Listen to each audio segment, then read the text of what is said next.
rockin' with it.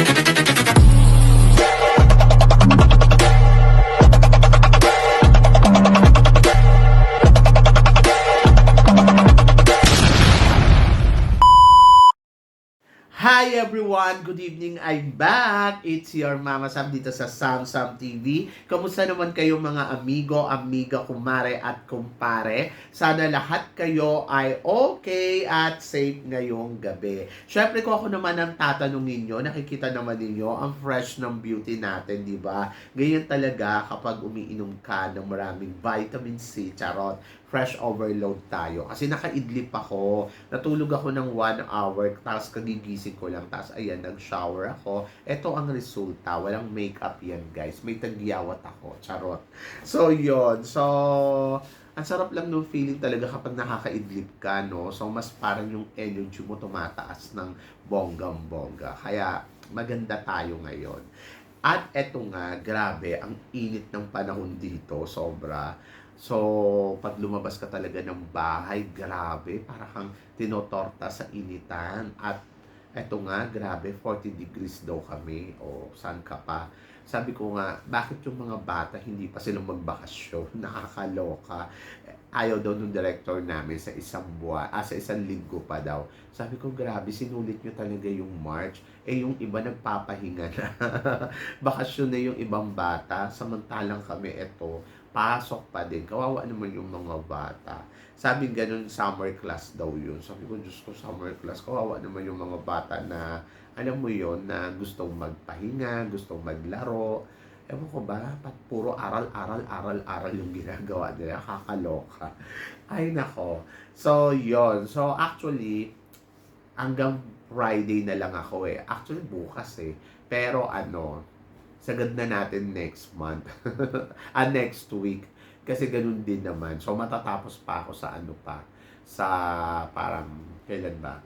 Sa April 4, ganon. Kasi may outing kami ng 3 and 4. Tapos, invited naman ako doon sa ibang school ng 1 and 2. Oo nga, no, sunod-sunod pala yung labas ko, nakakaloka. Pero ayun, gagawa na tayo ng mga vlogs para upload na lang tayo ng upload. At eto nga ang nakakaloka. So may nagtatanong kasi sa akin, sabing ganon, ano ba yan si Atisa Manalo? Paulit-ulit na lang sumali, sana iba naman daw ang manalo. Pero yung iba, ang sinasabi sa akin, kung tingin ko daw ba si Atisa Manalo daw ang mananalo ngayong taon na to dito sa Miss Universe Philippines. Sige, tsumika tayo dyan. Pero bago ako tsumika, gusto ko muna kamustahin yung mga kaibigan natin na nasa parting Saudi Arabia. So, yon. So, alam ko yung iba dyan talagang kauuwi pa lang. And then, of course, shout out din yung mga kaibigan natin na tumututok dito sa mga parting ano naman, tawag dito Amerika. At kung saan ka man sulok ng mundo, hello sa'yo. Yon. Ingat kayo lagi. Sana nasa mabuti kayong kalagayan. So, ito na. Chika na tayo. So, ito nga daw. Si Atisa Manalo nga daw ay bakit daw ba paulit-ulit sumasali? Tapos, yung pangalawa, sabing ganun, kung si Atisa Manalo na nga daw ba ang mananalong Miss Universe Philippines. So, yun yung dalawang nabasa ko. So, sagutin natin ng bonggang-bongga. Yung una, bakit ba si Atisa Manalo paulit-ulit sumasali? Actually, ayaw naman na talaga ni Atisa Manalo, di ba, sumali? Kasi ayun na yung sabi niya dun sa videos niya nung nakaraang taon. Sabi niya, sasali daw pa ba siya? Wala daw siyang preparasyon. At saka, parang ang dami niya na daw ginugol na panahon dito sa pageant. Kaya sabi niya, parang ayaw niya na daw muna. So, yun yung sagot niya sa mga nagtatanong sa kanya kung magbabalik ba. Kasi after ni Atisa Manalo matalo sa Miss Cosmo, parang feeling ko na broken heart siya doon ng bonggang-bongga. And then, doon siya nag-declare na ayaw niya na muna. Ayaw niya nang sumali sa pageant. Naaalala ko tuloy si Catriona Gray, ganyan na ganyan din yung nangyari sa kanya during nung natalo siya sa Miss World, di ba? Di ba sinabi niya rin, may nagtanong sa kanya, sali ka pa isa pang beses sa ibang pageant niya, tapos siya pinupush. Tapos ang sabi niya, ayaw niya na. Oo. So, tanda ko yon. And then, ganun din si Atisa. Kaya si Atisa Manalo, parang sabi ko, ay, mukhang hindi na magbabalik si Atisa Manalo, or parang feeling ko magbabalik siya sa susunod pa. Oo, mga 5 years, sabi ko, kaya lang sobrang tagal na. 27 na si Atisa ngayon. Tapos ang isa pa sa mga pinaka naloka ako, marami kasing gusto talagang bumalik uli si Atisa, na kapag natalo sa Miss Cosmo, gusto nila bumalik pa one more time. Kasi nga, di ba, parang kung iisipin mo, yung pagkatalo niya noong nakaraang taon sa Miss Universe Philippines, parang hindi yun eh. O, hindi yun yung dapat mangyari. Parang ang dapat mangyari ay maging Miss Universe Philippines siya. Kasi yun talaga yung ginugol ng lahat para kay Atisa Manalo dito sa laban niya sa Miss Universe Philippines, di ba? So, naiintindihan ko yung iba, ayaw, gusto ng iba. Kasi syempre may mga manok-manok naman, tapos may mga bagong dumadating na kandidata, and they like them, di ba? So, bakit mo naman sila sisisihin kung ayaw nila kay Atisa Manalo? Eh, nagtiwala na daw sila kay Atisa Manalo before, so parang feeling nila mas better daw yung iba. Ayun yung feeling nila. So, valid naman yun kasi ayun yung pakiramdam nila, at hindi naman natin sila pwedeng kontrahin sa mga gusto nila, di ba?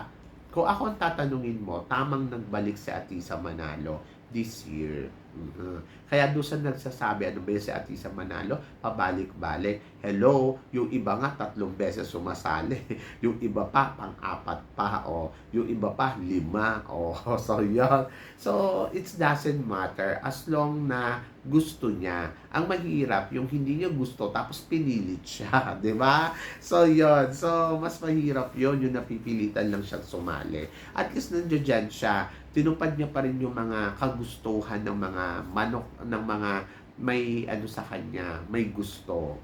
Kumbaga, yung mga taong gusto siya, tawag dito, ayun, pinagbigyan niya pa din. Kumbaga, hindi niya pinagdamot yon.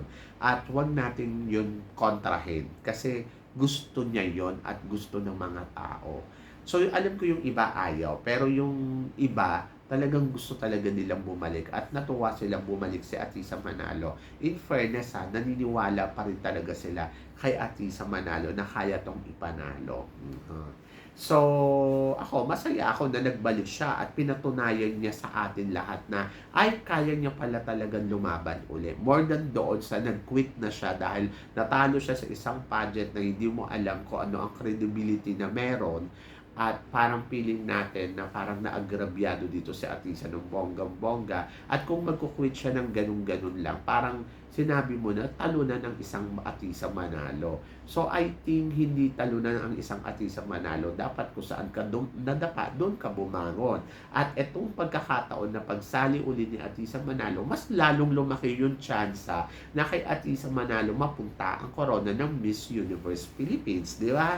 Kasi mas mahirap kung naghintay pa siya ng ilang pang taon tapos saka siya babalik. Tama lang yung hakbang na ginawa niya. Like example, para tong Michelle D, muli siyang nagbalik. Dahil sa kanyang pagbabalik, mas buo siya, mas tiwala siya sa kakayahan niya, mas tiwala siya sa sarili niya. O, di ba? So, ito din yung kay Atisa Manalo na parang nagbalik siya dahil nandoon sa part na parang mas pinagkatiwalaan niya yung sarili niya at ipinapakita niya sa atin lahat na no, I'm not loser. O, di ba? So, yun. So, yun yung maganda dito kay Atisa Manalo. In fairness kay Atisa. So, akala ko nga talagang hindi na siya sasali. Mas madi-disappoint ako na kung hindi siya sumali tapos after ng ilang taon, bigla kang magbabalik dahil parang nakapagpahinga ka na ng bonggang-bongga. Mas gusto ko yung nakita kong attitude ngayon kay Atisa Manalo na you have to accept what happened last time, di ba? Kasi parang, doon ka na failed eh. And dito, pinapatunayan ni Atisa Manalo ang pagka-failed ay isang success para sa success, patungo to sa success eh, di ba? Ito yung tinatawag na nadapa ako dito pero hindi ako dito natapos, tumayo ako dito at eto, dinala ako sa tagumpay. Maraming ganyang kandidata na natin na nangyari sa kanila to. Like example, Pia Wurtzbach, at si Catriona Gray. So ngayon, si Atisa Manalo, mas gusto ko yung nakita ko sa kanya na bumalik siya tapos mas strong siya ngayon. So nakita natin yung atake ni Atisa Manalo, mas iba, mas parang talagang lumalaban siya at hindi siya gigil. Kumbaga, no matter what happen na lang, parang bahala na kayo, ganon. So, basta ako, gagawin ko lang yung part ko, nandito ako, candidates ako, so, bahala kayo kung gugustuhin niyo ako, that's good. Kung hindi naman, ay hindi. Pero ang nakikita ko kay Atisa Manalo, mas lalong lumaki yung chance niya na manalo ng Miss Universe Philippines. So, yun, sa mga nagtatanong na kay Atisa ba ang Miss Universe Philippines crown this year? Baka yes.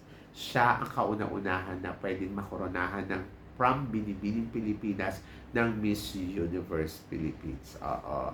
So, parang feeling ko baka kay Atisa Manalo to. Pero syempre, depende pa din. Oo. Malaki yung chance na mapunta to kay Atisa Manalo. At malaki yung chance na mailaban siya sa Thailand. Oo. So ako, para sa akin, kung kay Atisa Manalo mapupunta ang corona ng Miss Universe Philippines, pinatunayan lang ni Atisa Manalo na huwag kang matakot sa pagkakadapa mo dahil pwedeng ito ang magdala sa iyo ng tagumpay. And then, tingnan natin kung ano ang lakas ni Atisa Manalo ngayon at tingnan natin kung hanggang saan ba makakarating si Atisa Manalo dito sa laban niya ng Miss Universe Philippines. So, ako sa totoo lang, wala naman ako masyadong ine-expect. Ando doon ako kay Atisa Manalo na parang pinapanood ko lang siya kung ano yung mga actions na inilalabas niya dyan. And then, kung naniniwala ba ako na pwedeng manalo si Atisa Manalo, oo, naniniwala ako. At kahit sino naman, di ba, sa kanila. Pero nandoon ako sa part na mas naniniwala din ako na malaki yung chance na yun ni Atisa Manalo na makuha ang corona ng Miss Universe Philippines. Mas lumaki yung chance.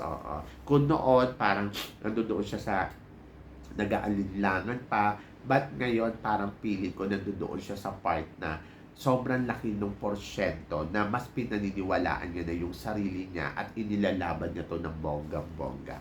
And then, tingnan natin kung saan nga ba patutungo ang laban ni Atisa Manalo dito sa Miss Universe Philippines. Ako, sa totoo lang, possible talaga sa kanya mapunta to. Malaki yung porsyento na nakikita ko na mapupunta to kay Atisa Manalo dahil siguro doon sa experience niya mula sa pagkakatalo niya sa Miss Cosmo at saka parang feeling ko kasi yung karma, good karma yung bumabalik sa iyo. And then plus nandoon na tignan natin kung paano iikot yung kwento ni Atisa Manalo dito sa mundo ng pageantry. Oo. Ay nako, nakaka-excite na, nakakakaba na, alam mo yon, siguro para magduda ka sa kakayahan ng isang Atisa Manalo, just trust na lang. And then trust her kung hanggang saan niya mailalaban tong laban niya dito sa Miss Universe Philippines this year. Yes, pwedeng mag-Michelle Di siya, katulad, o pwede din maging Pauline Amelex na alam mo yun na hindi niya nakuha yung tagumpay. But it's all about destiny kasi. Kung naka-destiny to kay Atisa, mangyayari yan. Di ba? So, yun, good luck. Good luck kay Atisa. Good luck sa magiging journey niya dito sa Miss Universe Philippines. And I hope na sana siya ang manalo. Pero ikaw ang tatanungin ko, tingin mo kay Atisa Manalo nga ba mapupunta ang corona ngayon ng Miss Universe Philippines? I-comment below mo yan para at least malaman ko naman kung ano naman ang chika mo dito sa pinag-uusapan natin ngayon. So, yon. So, syempre maraming salamat sa inyong lahat sa suporta na binibigay ninyo syempre dito sa channel ko. At sa mga hindi pa po nakaka-subscribe, please don't forget to click like and subscribe my channel. At i-click nyo na rin po ang notification bell para more updated kayo sa aking mga chika. Sabi nga ganon, always keep smiling and laban lang. So guys, hanggang dito na lang. Hanggang sa muli nating chikahan. See you tomorrow. Thank you guys.